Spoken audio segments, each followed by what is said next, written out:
We got into how to turn a cold email list into actual conversations, including a potential deal of the week strategy that gets people raising their hand to book showings or call you directly.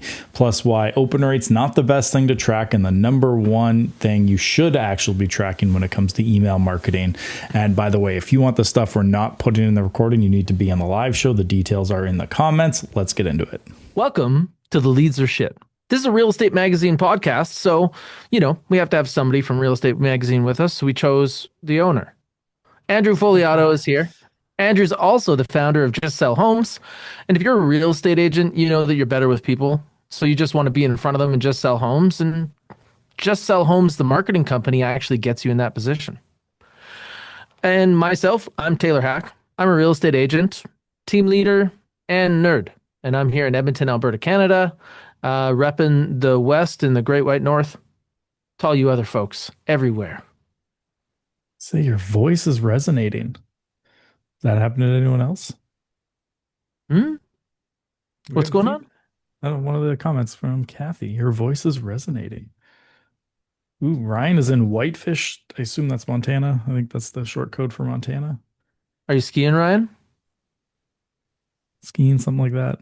Pretty good. If audio's off for anyone else, please let us know. I'm sure we can try and fix a few things, but that's me just adjusting some settings and going from there. All right. I think that resonating comment was supposed to be a compliment. It's a sweet. Yeah, no, we both have the Shures. Not planned that we would have the exact same mic. But yeah. Okay. But this is the one to have. Today. Yeah. We do have a very specific plan today, so let's just jump right into it. Well, actually, I want to mess around. Sorry. All right. Let's mess Andrew, around. you're interviewing your wife. I am. Whoa. Awesome. Talk about, normally when you talk about interviews, the person being interviewed is in the hot seat. Not this time. Over a Pint, though, was not traditional interview, if you remember. So for context, where I'm watching, I used to run a show called Over a Pint. You can see, literally had pint glasses over a pint. And it was more literally just two people sharing a couple beers, chatting. So it was more conversation than interview. And we'd have episodes 1 to 3 hours long. So I stopped doing it, one, COVID, because I only did them in person. And then two, it was a 12-hour commitment per episode. But I found someone locally who has a studio, and they'll videotape it, give me the studio, and do all the editing for me for a pretty reasonable price. So we're going to test. And the first episode, and it is the most requested one I've had back when I did run the show, was to bring my wife on. So we are going to go and we're going to talk. I have no idea what we're going to talk about. We're going to crack a couple beers, and then we're just going to see where it goes. It's going to be good. All right. Well, may the force be with you, or whatever you need in that case, because I don't know. Your wife is awesome. I've got to spend time with Amanda. I was just at your house not too long ago, and I always love chatting with her. And she's interesting. So there's going to be a lot of things for you guys to kind of cover off, but it makes me think of my own wife. And if you don't know who my wife is, well, she's the charge nurse at an inner city hospital here in Edmonton. Not because she has to, but because she thinks gunshot wounds are interesting. And my house is full of dark humor. She is awesome, but I am terrified of her. And that's why I pledge my allegiance. It works. So I basically run the show at work and then work for her at home. It's not that different here. And as always, we have an audience right here, right now. And you could be part of that audience. You can go to the Real Estate Magazine website. You can find the link, and then you can head on in here like Kathy Billings did. And Ron Clark's from Vancouver. And if you are here, you can hop in the comments. Let us know who you are and where you're from. Real estate's a contact sport. We want to get you connected. Well, and I noticed we just had a Q&A come in too. Oh, yes, it'll be recorded. It goes up every Monday morning at 5 a.m. on the REM YouTube channel. You'll get it there. And we got Grace from Stony Creek. I think this might be Grace's first time, or she just hadn't said hello before. We are good. So yeah, so you today wanted to talk about your insider list. Yeah, so for those people that were watching us do the original build, what we started with is some marketing. So we were trying to build a newsletter because real estate is based on know, like, and trust. And if you can get into somebody's email in a way that is interesting to them, or even not, the repetitions that you get of like being there and the association that makes, that can be like a big win. I used to struggle with it because I was like, man, like I don't really like junk mail. And like when I'm going through my own email, I'm not happy about seeing these people. But then over time, I realized that it's going to be about getting known first, and you can risk a bit of that. And then you have to kind of work to get into that like and trust. Because last episode we were kind of introducing the concept that all real estate is talking real estate with the people that you know, and then getting to know the people that you talk real estate with when you meet them, open houses, parties, wherever you are. And so the staying connected, because most people would struggle so much under pressure to get to basically understand that they should call you. And sometimes these people are even your friends. So when I take a look at like getting to know more people, we tried a bunch of different ways. Like we talked about making these pools of audiences that we will probably action through Facebook later, where we try to get everybody in my ideal client profile to look at something that's not real estate related, so we can kind of go through with a different type of approach. But the other thing is that now that we have this list of emails, we also have like the source of them through your marketing. And so maybe that's a good way to start, is to actually talk about the assets we have right now. Yeah. And how many people right now are on that list? I could get you an exact number, but I think it's 600-ish. That's close enough for today's purposes. And if you know roughly open rate, click through rate, reply rate, any of those numbers? Yeah, this is how prepared I am. Let me log in. So maybe we should, in the We'll meantime, we should talk about talk other about the things. tools. Yeah. So so this is kind of a key to getting a newsletter set up is once you have it. For me, the first time I only try to track action. Like we've been doing this almost a year right now. And what I mean by tracking action is did we make a plan and execute it consistently enough to get anything to happen at all? Yeah. And the marketing worked because even when the season was slow, I thought we would have to change our value proposition. But can you tell them a little bit about how we loaded this list? What did we tell these Yeah. people? Which works perfectly because Cheryl's asking, are these 600 people folks you have met personally? So no. So a lot of the, like some of them Taylor would know, but a lot we're running Facebook lead ads to generate these people on the list, basically telling them about like advanced access to getting listings before they hit the market, different things like that. But yeah, the Facebook lead ads were, I think right now we're on like $5 per person being added. So it's pretty consistently, it's been going over a year of just bringing people on. Volume is much lower than Taylor. What? How's that? Is that better? My volume better Um, now? checkity check, check, Oh, check. way better. They We're say doing way good now. better. Well, I played also with like my thing. your proximity to your microphone varies a lot more It's than mine. yeah, I move around a lot. Yeah, yeah. So No, but so I had if been you playing when they said see, it was so where we echoing. should be is one Yeah, hand away from our mics. I know. I hate doing that. And try, yeah, you Yeah, can get them in the chat. yeah. We'll try to We're keep good the now. volume level. Every time you see me leave the mic and it gets worse, just give me crap in the chat and I will remember to move forward. I actually was on a show on the radio one time when I was starting to sell homes, and like theirs, it's like you got to be right here the whole time. Like they want you basically like making out with it. And so like, but Mhm. I'd be like talking to them over here, so I'd keep trying to like do this to talk to them, and he keeps Yeah, being like, "Get back to," and them. I'm like, it's so they're unnatural to different. sit Like there. Yeah, these ones are very directive to the end, but there's other yeah. mics that are dynamic and they're not as directed. Yeah, which is what I was always used to. So this is a new mic for me. Mm. I was always used to the ones that like it doesn't, as long as it's like near you, you're And if fine. you're a audio nerd, then you'd know that the mics that they often use in those studios are condenser mics that run phantom power, which is just a cool phrase. Yeah. And I could pretend I know what that means, but we're just gonna move on. Okay, so Okay, so yeah, so the list, Facebook lead ads. So the beauty of lead ads is they're really easy to get people to sign up essentially. Now, you have to be careful with it that it almost sometimes makes it too easy to get people on your list and they might not know why you're following up with them. So that's one where you do have to be a little bit careful with Facebook lead ads. There's some other considerations from that perspective, but overall, it is the easiest, cheapest way to grow an email list and start sending emails out to people. So we're a big fan of lead ads. Like I've been running at this point for REM, for example, I have a lead ad going to grow the newsletter.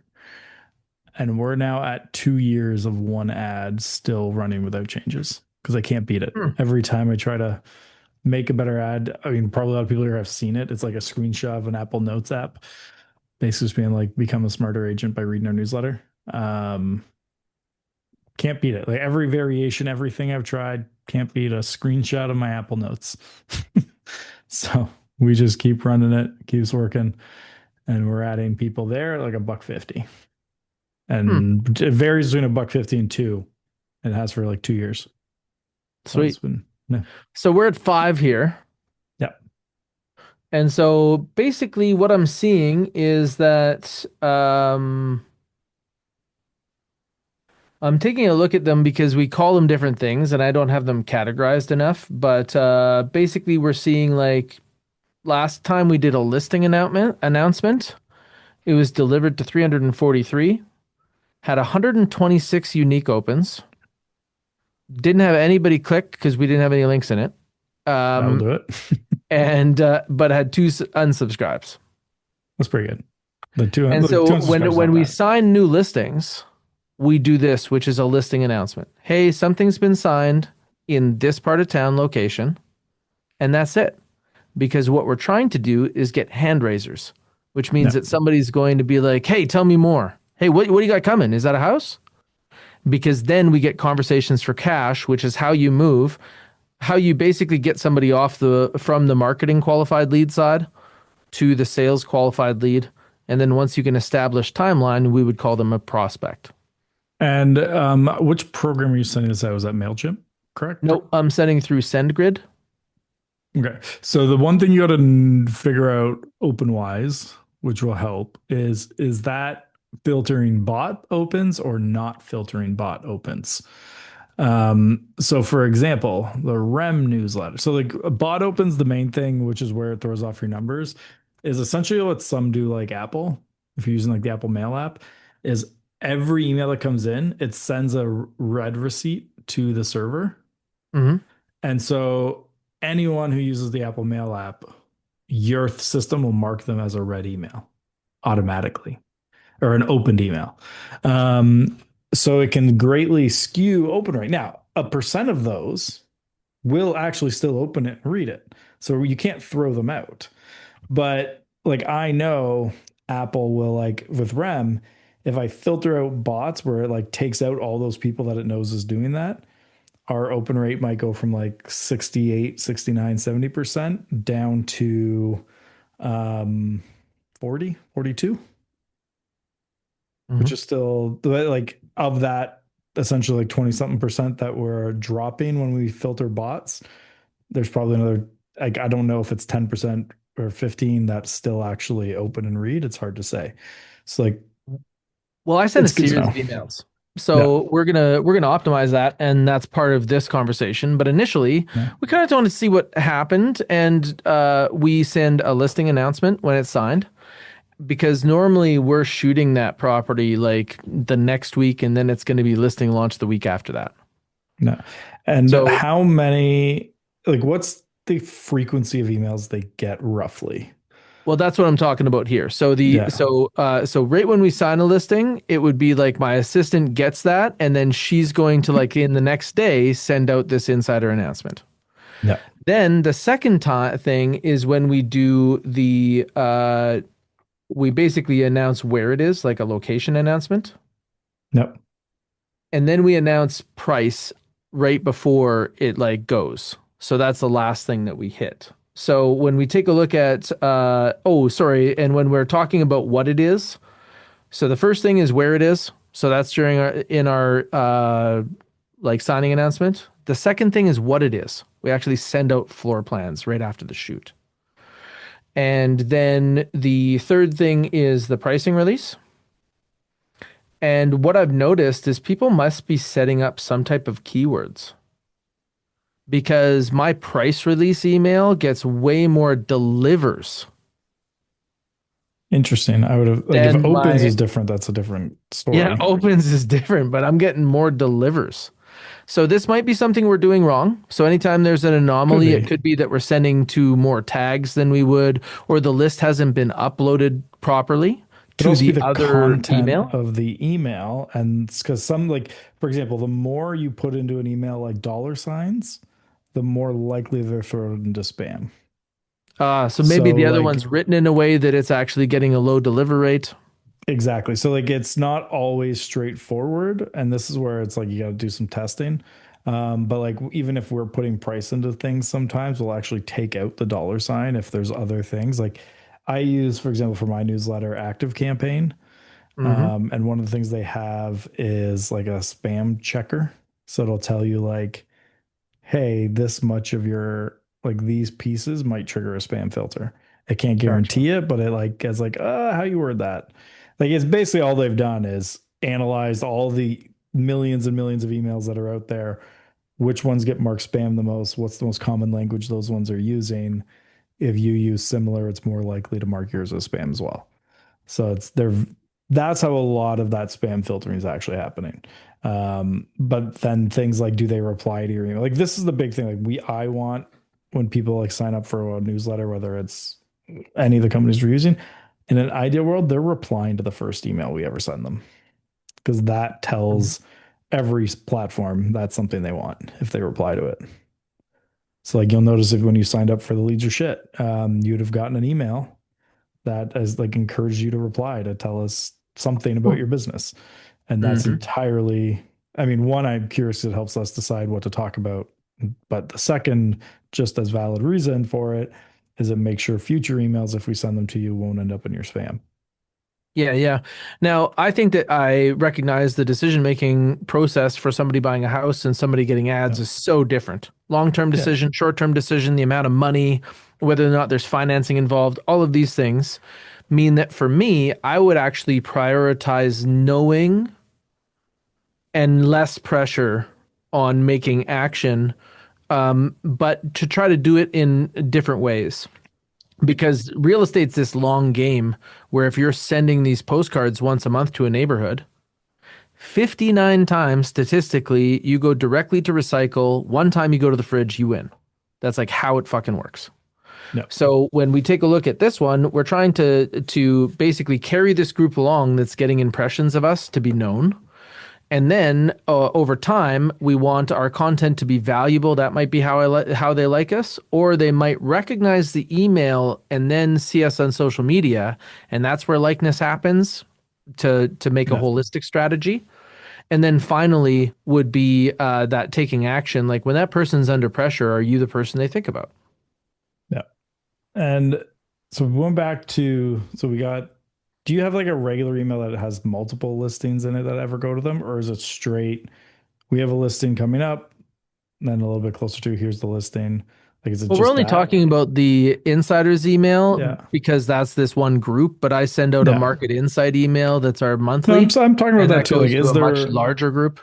like, let's say hypothetically, Uh-huh. you didn't have a listing for 6 weeks coming up. Yep. Is there something that would still go out to them in those 6 weeks? No, because we don't fucking do that here. We, what do you mean not have a listing for 6 weeks? Yeah, yeah, yeah. What No, no, is no. that? So Garbage. but that's the good thing because Yeah. this is something you need to think about. So some people might want to make their list more dynamic, and it could be new listings and it could include other things. For Yeah. me, what I'm taking a look at is something that works right now, and we're going to kind of analyze it further. And this is how you do it. You work your way through it. And Andrew's actually like, I think, asking about a baseline, saying Yeah. like, how much does your stuff normally get open so that we can start to understand how much this would be. And I can tell you, I don't know. All right, so I'm looking at my market insight email. Sendrid gives me some good information around this. And basically, what they're saying is that last time I sent this out, which was March 11th, for like 4,600 emails were triggered, Yeah. 4,300 emails delivered, 1,100 unique opens, 54 unique clicks, 55 bounces, and 11 unsubscribes. So opens lower than you'd want it to be. Yeah. So that means that like it could be that, and if you like we could analyze like who I'm sending this to overall, Yeah. because but this is like everybody. So Yeah. this is not just like the people I know are probably like the more likely to open, but we're also sending this to all the insiders who may or may not know us, and also everybody who's coming in through our other ad mechanisms like meta ads, realtor.ca. Yeah. But to me, anything under a 50% open rate means they don't like your emails. Okay, but that's not industry standard for real estate. Yeah, that's because industry standard is a horrible judge of it's like the industry standard's 3 deals a year. If you look at And like that's why we Toronto. talk, man, because you're Yeah. saying, listen, I want it to be perfect. And I'm saying, I No, I want don't to want perfect. I outrun the just other want good. hikers. I don't need to outrun the bear. Yeah. So, but like, so the industry standard they say is like 19%, but that Yeah, most includes, most agents out there, if they were no, getting 30% open rates, they would shit their pants because it would be awesome. but I think what skews that is Mhm. like, like for example, I used to work more when the pre-con market in the GTA was a legitimate path as a good business. And it's certainly died down a lot lately. The amount of them who would have a list of like 50,000, 60,000 people and they would spam it and get like 3% open rate, Yeah, that brings down those numbers so much. Right. And right. same with those people who like scrape the MLS of all the agents' emails and send their listing to it. Also, like the numbers are skewed by terrible fucking practices. So if we then And isolate for serious people sending real emails, I bet that number for average would be closer to 40. totally would. But we also have to acknowledge that 80% of 40 is still honors. And this is something I want my marketer to care about Yeah. because I look at this and I'm like 1100 on 4300. B's and C's get degrees, bitches. Let's go. I would be looking at that as, oh God, what do we got to do to make this better? See, and that's why we work together is because Yeah. I'm so excited that you're going to make this better because Yeah. I don't want to. I want to go sell houses. Yeah. So, I mean, for open rate, it's simple to start. You look at three things. One, what's the from name on the email that's going to it? Is it Hack and Co? Is it Taylor Hack? Is it something else? Hello at Is it hackandco.com. no, that's the email. The Yeah, from name. I don't know. Yeah, you need to know that. So like, do you email yourself? Because Yeah, I do. eh, for example, and we've tested this extensively across many things, and other people, if you ever tested it, will tell you. Like It says if Taylor it Hack. It comes from Taylor Hack. Taylor okay, Hack Realtor is what it comes from. okay. So first, I'd take realtor out of that. Just Taylor Hack. Like Okay. what you're trying to do essentially, and this is one of my favorite Dean Jackson's quotes: "Who gets 100% open rate from you?" Well, he says your mom, but Yeah, depends on your relationship. fair. But like that idea, right? So like, but hers is gonna come just saying like this name, right? So Taylor Hack. Oh, so Ryan says when you email him, it just says Yeah, but Taylor I Hack. don't think do I email you my monthly marketing insight? Probably not. But that Yeah, so should you just I don't think he show. gets like mass emails from me. Yeah. So mass emails are different than the emails you send out day to day. Yeah, But and you I, say it if I should were just say you, my name. yeah, just your name. Because again, you want it to feel to them more like it's coming from a person, not a business. Like you want them to feel like you are personally emailing them, and Hmm. that's why they want to open it. Then obviously subject line comes into play quite a bit. So you want to look at, is your subject line something that makes them curious about the open? Or is it something that right away they're like, okay, that's interesting, right? So like if your subject line was my hot new listing, most people don't care about that. But if you were like, if most of your clients all were looking in Sherwood Park or somewhere like that, if you're like 4 bed Sherwood Park, or you just put the address, like if you were on like a really popular street, the listing, and you just put like 123 Main, people are like, oh, okay, I want to see what this is. It's enticing. So You gotta look, and there's a lot of different ways to approach subject line. Also depends how their relationship to you, different things like that. But subject lines, you got to work on. Typically, there's things like numbers seem to get more open rates, little things like that. And then the last one that most people ignore is the message preview, which is like think about when you're looking on your phone or in Gmail, it starts to show you the beginning of the message. But a lot of people, when they send emails, like this is like the default for a lot of them, is like view this email in your browser or some generic thing like that. And right away, yep, that is a spam email. And they're more likely to ignore it. So you want similar, the preview lines, which most services will allow you to customize. If you don't customize, it just takes the beginning, whatever the first words are, and puts them in. You want to customize the preview to build upon the subject line that was there. So whatever, so well, there's two ways that we test it. They both work. And it's more just like how interesting it is. It's not that one version works better. So the subject line is one. And then the other option is you make the preview almost like a secondary subject line. So like with REM, we do both, but sometimes we'll do like one story is the subject, and the second most enticing story is the preview line. So we Mm-hmm. kind of give a headline to each. Sometimes what you do instead, though, is you build on it, like headline, subheadline.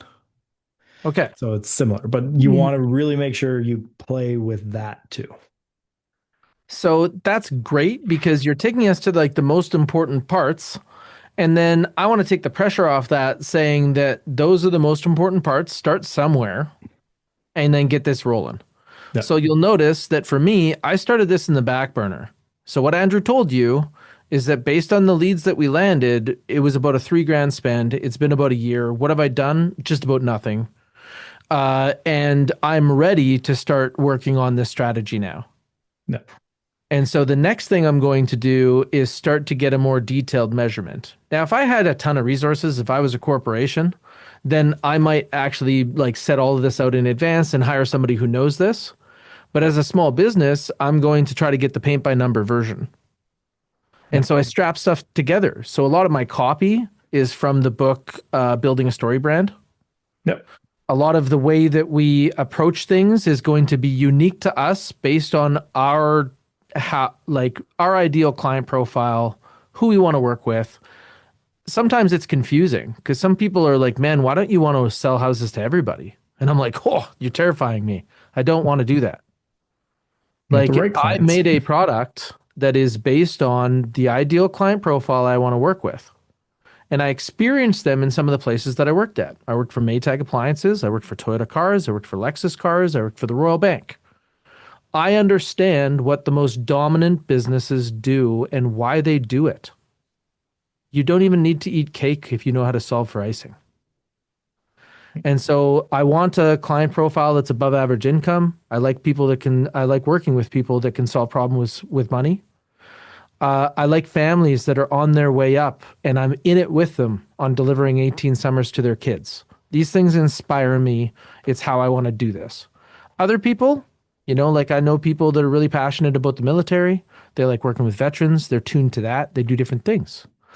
So it just depends on who you are, who your sphere is, and how you want to magnify that through marketing. Yeah. But getting to the people that will value you is the game. And yeah, you're It's going to tough say to be a something. value to everybody. Like if everybody Yeah. walked into a Lexus dealership, how many people are actually buying cars? Yeah. If we That's tried what to you make want REM work marketing to for, do yeah, like if is I to tried to make get, REM work for everyone with a license, it would not be yeah. nearly as effective. So as we get rolling now, we're going to start to measure. So what Andrew's telling us is that we need to know how many we send, how many deliver, and then also like bots. Like how many of these are actually hitting versus can you solve for Yeah. bots? Because No. that could be problematic going So any further. on that front, what I say is like open rate is the perfect example of a vanity metric at the end of the day. Um, because the exact number itself, you will never actually know how many people open and read your email. What it does do is it gives you a good baseline And are you improving? Because like if you're improving that percentage, like I know like with REM, there's emails where we hit 70, 71% open rate on a list that's like 26,000 people, Mm-hmm. which is great. Now, I know that doesn't actually mean 71% of that list are opening our emails. It might be 50%, it might be 60, it might be 45. Impossible to know. But it's that it's going up. That means that on average, more and more people are opening it because it's not that they're deploying more and more bots. So like I'm looking at it as like a signal towards things are improving or they're decreasing. Mm. And it's which is it? The actual number itself isn't as important. Mm-hmm. But I think the big mistake people make is like, and this happens more with like teams who hire a marketing person in house and they're like, hey, you got to get the open rate to here.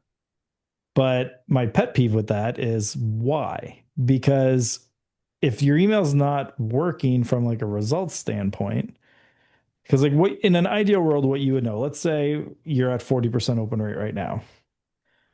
If we got you to 50%, what does that 10% do for you? Right. So like if your reply rate to your emails is 2%, then you know if you increase the open rate by 10%, You should you're get going to get more 2.2. replies. Yeah, Yeah. yeah, yeah. And so But when a you lot of people scale don't think of that, that. Yeah. So it's can you do that?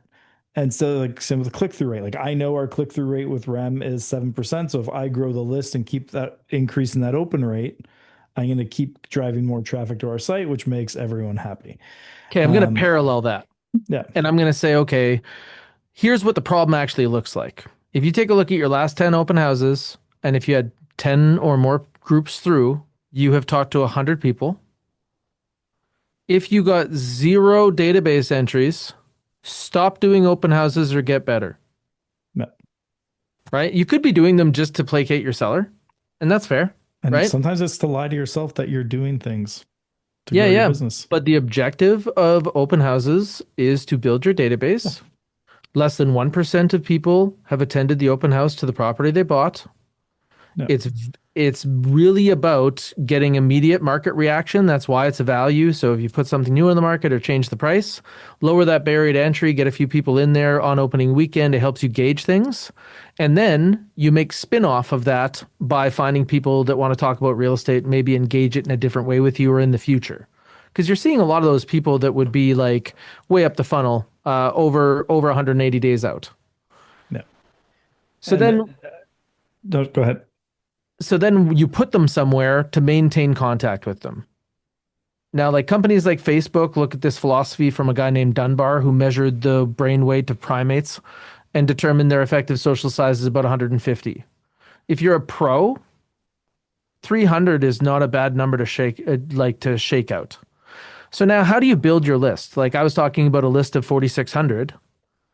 And that's because when I take a look at the teammates here, if every teammate had 300 people that wouldn't walk past them in a grocery store because they recognize them, and they had good real estate conversations with, or the real estate conversations they were having were with that person, well, then we know that it's at least 30 deals a year coming just from that group of 300 a year. Plus, you still get to hunt off of their listings and like pick up the other stuff. Like that's a really good real estate business. Yeah. And But now it's on that based on front, bringing people in and seeing who will develop into working with you yeah. and having ways to participate in their progress. How many people of the 46 that's like, is that a team member's their database that you're emailing on their behalf? Essentially, Mhm. like some parts of it. So in that case, one thing you'd want to look at is can you send the ones assigned to that agent come from their name? Kind of. So in that circumstance, we really have to find where we run as a Yeah. team. Yeah. And we do know what you're saying, which is that companies do not make relationships, people make relationships. And so getting into that. So inside of our CRM, which is Follow Up Boss, somebody was asking in the chat there. We actually do things like a database project where we send out something we call the 3 sales email every 90 days. Yep.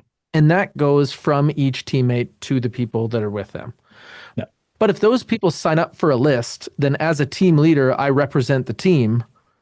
And we still have ways, if they engage this list, to make sure that they are Yep. basically paired back with the teammate they were with. Makes sense. I think, and this is where there's always, it's not always like, here's a case of, and I've seen this before, where it's like, it doesn't always make sense to optimize for opens.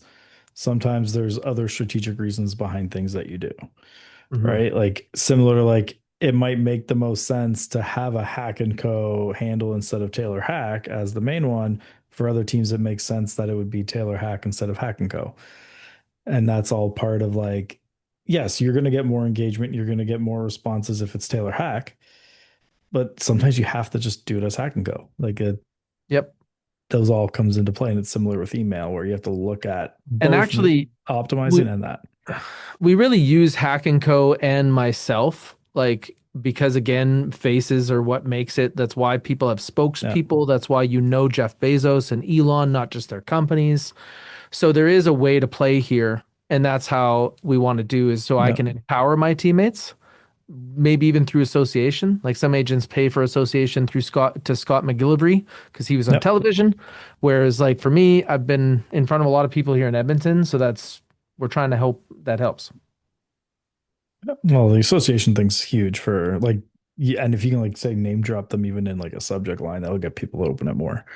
Names and subject lines are a great way to do it, Hmm. So unless it's like that their name very. in a subject line, like merge So fields. that can work. The problem with that is it's too easy to make it not authentic, Hmm. right? Like, do you know when someone, like, yes, it's great to say people's name in conversation, but do you know when someone is saying it too much in the conversation, it starts throwing you off and taking you out of it? Like, if every single sentence is your name in it, you're kind of like, I can just tell that you're like inauthentic trying to work me now, right? It's similar with This is a merge gimmick. fields. And yeah, like you have to look at, does it make sense in the context of what we're sending out to be like, this is what a human would say, like a Hmm. real person. And that's where you can't always do that. But like, I can tell you now, and again, using Rem, and even when I was sold in Aurora, if I could put someone in the community's name into it, even if they didn't know the name, they're way more likely to open it. They're way more likely to read it. So like I kind of I got this lesson years ago. It was back, especially as the internet was taken off with like Google ads and all those things in the earlier days. All the local newspapers started dying, and but there was one in the Midwest that was having their best years ever. So everyone's like, but why? Hmm. And it's because the newsroom put a rule. Every piece of content that went out had to mention someone locally. Yes. And it could be for as simple as like, it could be a story. Like, I think at the time Obama was president when this was coming out. And they're like, even if we're writing a story about a policy Obama did, we're just going to find someone local to comment on it, Yeah. Here's even what if it Gary adds thought about no. what Obama said. Exactly. Right. Totally. And you add that in because now what does Gary do? He goes and shares it with everyone in his network. And now it's like, oh, here's what someone local thought. And that's the simplicity of it is like, what's your version of always naming someone? Well, it's also seeing people through that lens. So most Yeah. hometown newspapers from like small places have a higher delivery rate than the population of the town, Mhm. like the addresses in the town, because over time people move away and they still get the hometown newspaper, or at least they used to. Yeah. Um, and that was mainly because they wanted to look at the people that lived there through that lens of like, oh, if I would have stayed in my hometown, right? Yeah. But then when you look at their sports, they watch sports and they want to know the people. Yeah. They don't just watch every team play, they watch their team play and they kind of know the stories and they associate them with people in their life. And that seems to be everything they pay attention to. So, what they learned over time is the more names you get into newspapers, the higher the circulation is. And if you could make them look at like phone books, basically, Yeah. it would turn out better. Yeah. And we always look for those opportunities. Like we do it at REM, we do it in everything is like, where can we mention, like, it's even story brand, right? Like it makes the getting a point across easier if you can tell a story and drop actual things into it. It's why door knocking with I have a buyer works better when you actually name the buyer. Like Mm. it works 10 times better than just generically saying I have a buyer. So we Yeah, but always look at stuff like that's that. the thing with influence or manipulation. Yeah. And what I mean by that is that if anybody can see the effort, then they're immune to it. Yeah. So if you're aware somebody's working you, it's never going to work. And that's why it's irritating, right? Is because like, yeah, I see you like talking to me and you're like, Andrew, what's going to be your number one solve in Yeah. 2026? Yeah. Like, what do you think your wife would say, Andrew? Like just Well, overusing your name and that's the most annoying thing about like knowing all the different marketing tactics that are out there is how quickly you pick up on them now and mm-hmm. being like, oh, that's what they're doing. And it takes me out of whatever the message is all the time because I'll just be like, oh, that was smart. They did this and this, this, and this. And I was like, wait, did I just pick on it up because of my role or are they actually not doing it well? And it's a big, but yeah, no, it's people don't want to be sold to. They want to feel like it's authentic and natural. And you can't do that 100% of the time. Like you have to be putting tactics and trying things, and that's not always going to be authentic, but can you make it seem that way? Mm-hmm. So getting into this like kind of steps with our process on this email database is first we kind of measure, then we manage. Mhm. So once we start to see like, okay, we're going to kind of work our way up. So can we take a look at loss and say unsubscribes? What do they tend to be unsubscribing to? Like, are we getting more unsubscribe on initial announcement? Like, oh, you guys again? Or are we getting more unsubscribes when we release the property? Because maybe people give us like three properties, and then if we're not releasing things that they're interested in, they ditch us. Yeah. And that could be where we start to control things. Like it could be that we release a location and then have only people opt in if they want to go further and get price because we're going to get closer to what Andrew is describing, which is feedback, right? So we're going to get more hand raisers because we're offering less information with a barrier to entry. Yeah. And then we would reduce the number of emails that we send, which could lead to less unsubscribes because like you have to earn your position in people's mailboxes. Yeah. Like how I would look at doing the insider list if I were trying to maximize for deals is like the email, like the coming soon version would be like, hey, we got a 4-bedroom home coming up in Sherwood Park. Do you want me to flip you all the details? And that's the Oh, whole so email. you would actually go personal, like really personal. I'd make it seem like I'm individually reaching out to them Mm-hmm. and basically just being like, hey, you've signed up for insider, like they know they're on the insider list. And so like here's a good example of the from being optimized for Taylor Hack.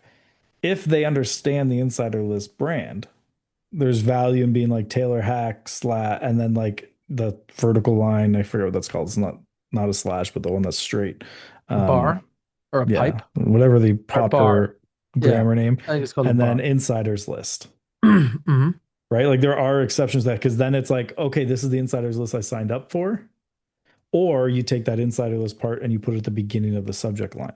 So it's like insider list colon and then your like curiosity piece because it's also allowing them to pull it up quicker on a search. So like that's where you want to also think about that. But yeah, then the email itself could be like, hey, we just talked to a seller. We were getting him or her or them getting their house ready for sale. It's, this type of home in this part of town. Photographers are out there tomorrow. If you want to get the photos when we get them back and the rest of the details, just reply and say, send me the details and we'll send you everything when it's ready. Or if you already have it, just being like, do you want me to send you the detail? Do you want me to send you the info kit or the info pack? And then you just put it on like a Google Drive folder for them. And if they reply, then you send it to them. Because what it forces the most interested people to put up their hand and talk to you.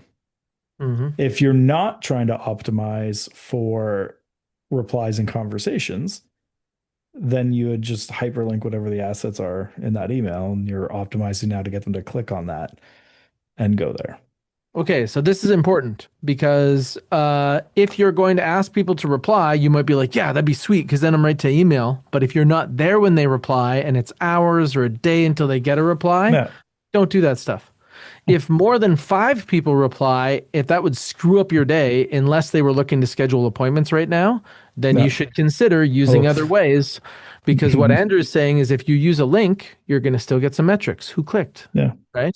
And And you can choose to follow them up with them, but you're not creating an expectation that then you have to live up to. No.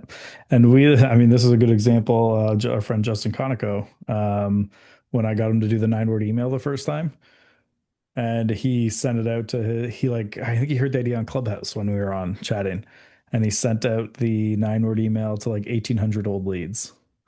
And I just remember getting a message a couple hours later, basically being like, "Oh, F you, man." Like, I had to call my entire team in because we booked so many calls off this. I think they booked 44 calls or something like that day from replies to Mhm. that email. And he's like, I mean this in a nice way, but like I was not planning on this. But at least he knew, like, okay, I gotta work this. Let's call the whole team in to do it.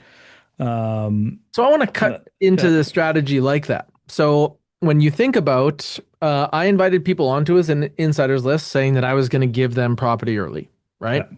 Now, if they're not raising their hand based on the listings that I send them, how do we engage that list in order to basically do like a double dip or a second approach?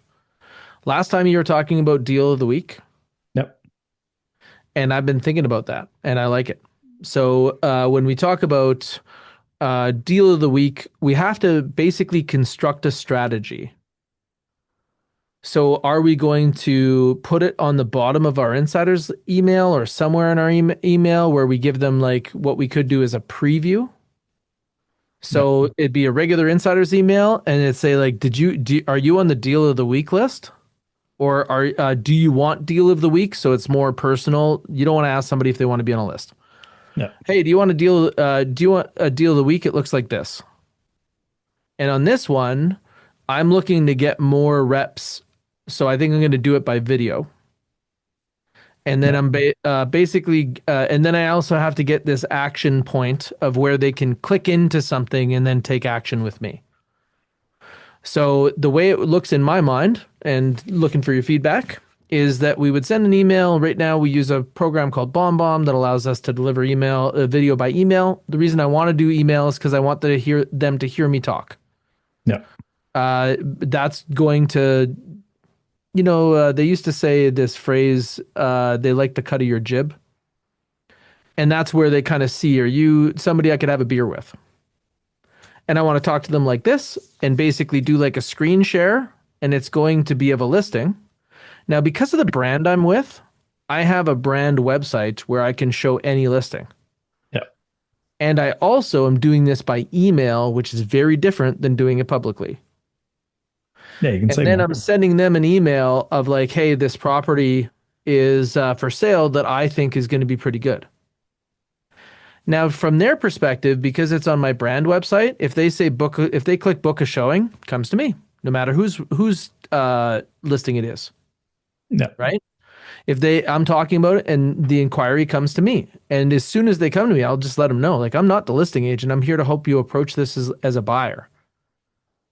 But that's yeah. not what I want to get like kind of caught up into. I want the reason I'm using this link is so they can get information and click schedule a showing, and then I get the action point, Yeah. or they can respond to the email, or they get to just hear me talk about property, which is a benefit.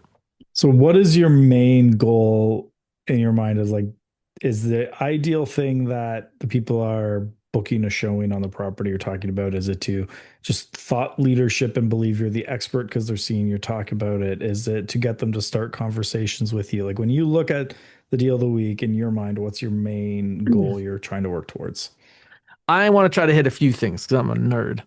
So I like the idea that people get to hear me talk about real estate in like a technical way Yep. because I'm not sure how much they grab onto this, but as a pro, what I would want from a pro is I want house knowledge. So when we walk in and we look at a furnace, it's not like you saw one for the first time. Yep. I also want deep pulse knowledge. Like, hey, when did the building code change so the walls became 2x6 construction? And then I want neighborhood knowledge. So four neighborhoods are near each other. Which one's the best one? Why? Why do everybody want to live there? I also want market knowledge. Is it a buyer's market or a seller's market? Well, holistically or fragmented, it really depends on what you're trying to do. And you Yep. also want somebody who has deal knowledge. So if I can talk to people and I can say, let's take a look at this house, because the big idea is over time I'm making a rating system. So then I'd be like, this is a deal, my deal of the week, and here's why. Take a look at this location. This isn't just at the entrance to the cul-de-sac. This is deep in and it's not straight on. You don't want the one at the end of the cul-de-sac that gets all the headlights. You want this position is really good. Also, west facing backyard. It's not underwater, so there are better positions than this, but this would be a very high points. Now, when we take a look at these 2002 stories, you're normally going to see these ones ranging from 1,800 to 2,100 square feet. And at 21, you get the main floor office. So if you're a hairdresser, a massage therapist, this is where you can have people come in that don't have to walk through your house. No. And so by doing that, what I want is for sellers to be like, this is the only guy that's going to be able to communicate all the value in my house. And I want buyers to be like, holy crap, I didn't even know the problems that this guy is solving. If I don't go to him with him or his group, then I'm missing out.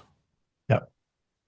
And then what's the next step after they see that? Is it pure thought? Like, do you want the reply? Do you want them to go into the brand website? Where do you want them to click a button and call you, pick up the Yeah, phone? I think that when it's deal of the week, it would normally be, it's just another way to engage. And I think that it would be more appealing to people that are closer to the strike point, right? Mhm. But I want to take them a little bit closer. So now instead of just getting a property, they're hearing me about it. Yep. But I'm open to it. Like, what do you think I should drive? I would go for replies and phone calls. And I would So do do you want to that. talk real estate with me? No, it's always Okay. about like there's kind of two ways you do it, right? So like I would give them a lot of information about that home.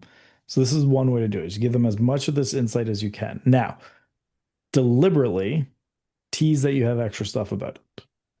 Hmm. Like, by the way, if you want to get the floor plans and like all these other things about this home, just hit reply and say floor plans, and I'll get them over to you. You're getting a conversation started. That's option one, right? Then it might also, but now those will be less interested because they're putting up their hand not to book a showing.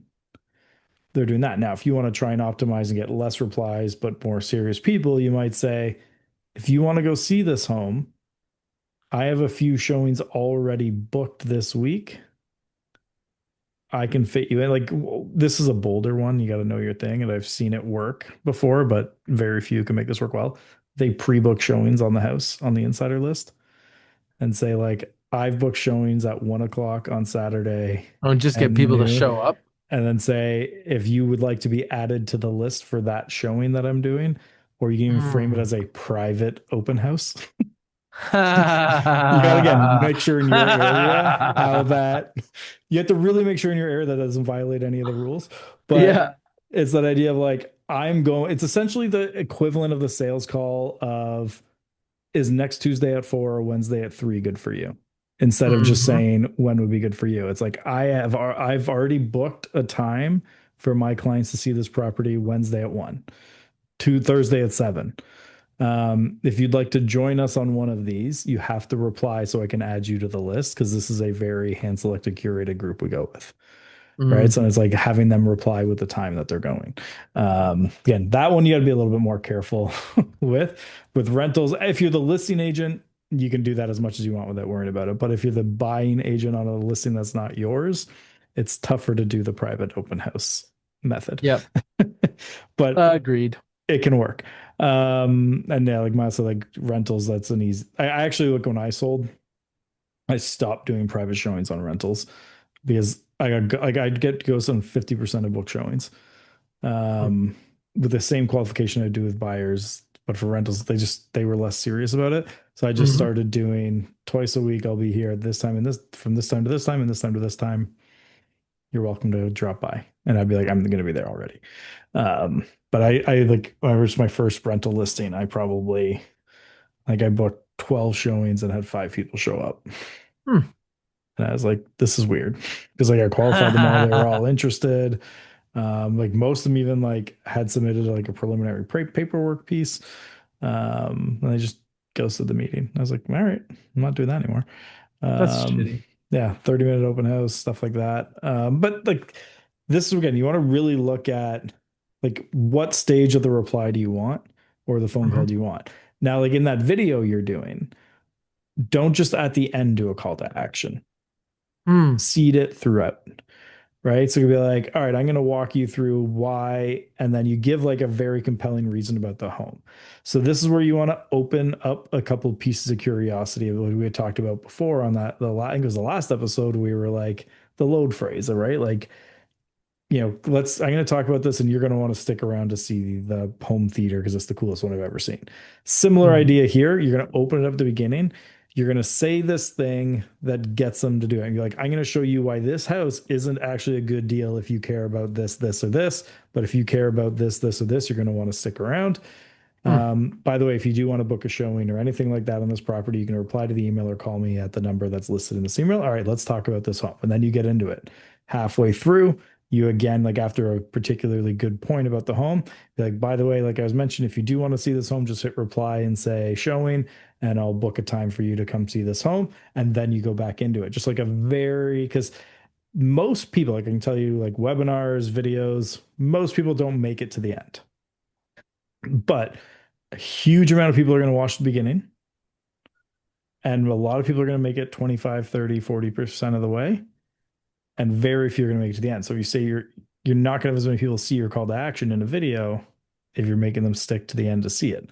So you seed it throughout and you So repeat let's it. follow that thought line because I imagine it's going to lead to some questions. Like if I'm doing this way and saying, "Hey, if you want to book showing, reach out," and somebody replies to the email, I have to then have my process of Yeah. basically talking to them and qualifying them. Yeah. And this is Mm, where we get to look at how's your ideal process. Like we had a client where we were running some ads generating the leads, but like they weren't following up with anything. And they never would. So even though it mm. resulted in a lot less overall, we changed everything to you have to click this number and call it. And so it created inbound calls. The amount of inbound, like the amount of deals they would have gotten compared to like if they actually just followed up with the leads on their own, dramatically lower. But now they're getting inbound phone calls. And that's really once you get to be to that point where you have more money than time. That's Yeah. all you're trying to do is you don't have time to process all that stuff. You want to Or you pay have the more perfect system for to cut that. it down. Yeah. Yeah. Like this is a great example of this. I like you'll be like Mark Ferris, for example. He has so optimized the like receptionist role essentially at his team because he knows how important that first impression is. And Hmm. he puts like he will monitor what they're saying when they pick up the phone at the front desk and every inbound phone call, like he will regularly audit it and check what they're doing, improve it, work with them to like provide that great first impression. For Mm-hmm. him, it would probably make sense since it's such an optimized process he has there to cut back on traditional leads and drive as many to a phone call as you could because that process is so good. Mm. Don't recreate the wheel in other places. But yeah, Yeah, you got to know so for you it what's could your start process. with basically saying like, let's just see who responds before we Yep. start to cut it down so that we can start with some raw metrics and say, I'm going to talk to everybody. So if Yep. they respond by email, I'm going to let them know that we only schedule showings once we have a phone call. And then Yep. once I get them on the phone, then I might use another filter like um, we only schedule showings with offer ready buyers. Yep. Right? Or you could say pre-approved buyers, like just send over your pre-approval list. And also, this is where sales kind of starts over, and sales starts with a cold read. So when you get on the phone with somebody, the first thing is like, are these my people? And what I Yep. mean by that is are they nice to you? Do they want to talk with you? If they're not, then it's going to be like, it's more of a question of like, is this going to be the right opportunity? And how do you go forward? Yep. Because you don't have a current relationship with them. You're not required to follow legal instructions. If they say, show me this house, and you're like, yeah, unfortunately, like I have to go through this process to make sure that this is safe. If your house was for sale right now and you had a showing at dinner time and you had to go out with your kids, and then later you found out that nobody cared if this was actually going to be a potential buyer for your house, how would you feel? And understanding what process works for you is important because, like, let's say I was designing it from scratch. One of the things I would seriously consider would be, for example, every new person that comes onto the list. we would get their phone number as part of it and call them to be just to essentially be like, so here's what to expect on the list. Like at no point are we trying to like sell them at the initial. It's more just like next time for the insider list, we're just making sure, this is going to be a value. Here's what to expect from it. Here's kind of the cadence you're going to see. Are there any particular types of listings that you're looking for? And then you start getting into the like timeline and those types of questions from that guy's like, oh, maybe we should send you more private, like one-on-one versions of this because of where you are right now. But you like Mm. frame it, it's more like a concierge of the list of calling to see just how they can be helpful to them. But for other people, that process doesn't make sense with their current systems or infrastructure. So maybe then that could just be a welcome email they get. Be like, here's what to expect. And that could welcome people be like, click here to hear from Taylor about what to expect from this and how to take advantage Mm. if you find a house you like in it. Because you want Gotcha. to tell them that step to take. So, like, I think for you, knowing kind of you're good on camera, you like bomb, stuff like that, I would actually film a video that was kind of like a welcome message to people joining the list. That's like, all right, so here is what this list is. Here's, essentially how we're using it to send you the information you want. If you find a house from this list that you want to go and see, here's what that looks like. But you should know we always make sure that we qualify someone before taking them out to our home so we don't waste the seller's time. If so, you have to understand, like, essentially, if you want to book a showing on a home, we would have to have a call or meeting first so that we can qualify you. If you would like to get that out of the way now so that we can go see a home when it comes up quicker, book a time here and we'll qualify you so that you're ready when the right one does pop up. And you start it at the beginning here to get that meeting. But like that initial email that's automated to them sets the tone for that right there. And now they know what to expect. So they're never surprised on the cadence of emails they're getting, how to do it, what to do, all that fun stuff. Mm. I Because if got it. someone's I super make into notes a on that home, too. yeah, because like if someone's super into a house and they get it from you and they're like, oh, this is amazing. Let's go see this today. Honey, like check this out. We got to go see this today. And then you're like, hold on. We got to set up a meeting in my office first. We got to do this. We got to do that. Like they either need to know that's coming or that they can get it out of the way so that they're ready. But this is where Got it. knowing your process is really important. And that's probably where we should wrap it up because we have made it to the hour. Oh, already? Nice. Hmm. Look at us. Look at us. Yeah, yeah. So if you are here live, stick around because we're going to keep this going. If you are watching this on YouTube, well, too bad. You're going to miss. I'm going to like drop some really good stuff that I'm saving just for the after show. So you should have been here for it. But anyways, if you're here live, stick around. We're going to keep going. Otherwise, if you're watching the recording, see you live next time.